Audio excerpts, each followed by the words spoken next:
Joseph, I've come across performance obligations and key performance indicators, KPIs, clauses in contracts. Can you explain what they are and why they're important? Absolutely, Linda. Performance obligations and KPIs are essential contractual elements. They define specific deliverables and measurable outcomes expected from one or both parties. These clauses help ensure that everyone is aligned on the scope of work, success criteria, and accountability mechanisms built into the agreement. So, it's like setting goals and expectations in the contract?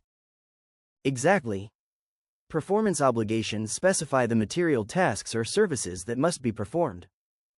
KPIs, or key performance indicators, are the objective metrics used to assess whether those obligations have been satisfied. For instance, in a services contract between a software development company and a client, a performance obligation might involve delivering a functioning application. KPIs could include user satisfaction ratings, app response times, and compliance with the agreed delivery milestones. How do KPIs help in managing the contract? Great question. KPIs provide a documented framework of performance standards. They make it easier to monitor obligations objectively. By creating clear, quantifiable benchmarks, KPIs help evaluate whether contractual expectations are being met. Having these measures in place allows both parties to proactively manage performance risks and address any deviations early. Can you give an example of how KPIs might be used in a contract? Sure. Imagine a marketing agency is retained to increase a client's online visibility. A performance obligation could require launching a multi-platform social media campaign. KPIs for that campaign might include achieving a set number of new followers, increasing website traffic by a defined percentage, and generating a minimum number of qualified leads. By setting these targets up front, the client can objectively evaluate whether the agency has delivered the expected value. In fact, a well-drafted contract might include wording like, "The service provider shall be deemed to have fulfilled its performance obligations if, and only if, the following key performance indicators are met. A. An increase of website traffic by 30% within 6 months. B. Acquisition of 10,000 new social media followers across all platforms within the contract term. And C. Generation of no fewer than 500 qualified leads during the campaign period." Failure to meet these KPIs shall constitute a material breach of this agreement, entitling the client to pursue remedies including contract termination or liquidated damages as specified herein. Are there challenges when setting performance obligations and KPIs? Definitely. One challenge is ensuring that KPIs are specific, realistic, and tied directly to business objectives. If KPIs are overly ambitious or vague, it can lead to disputes, misaligned expectations, or even claims of material breach. Open communication during negotiation is crucial. Both parties should agree on KPIs that are measurable, achievable, and aligned with the overall goals of the project. How do these clauses affect the business relationship? That's a smart question.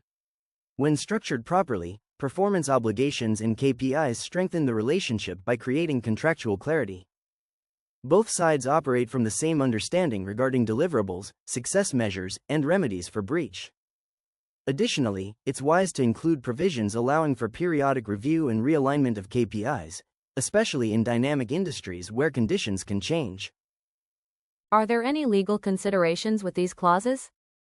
Absolutely, and they're significant.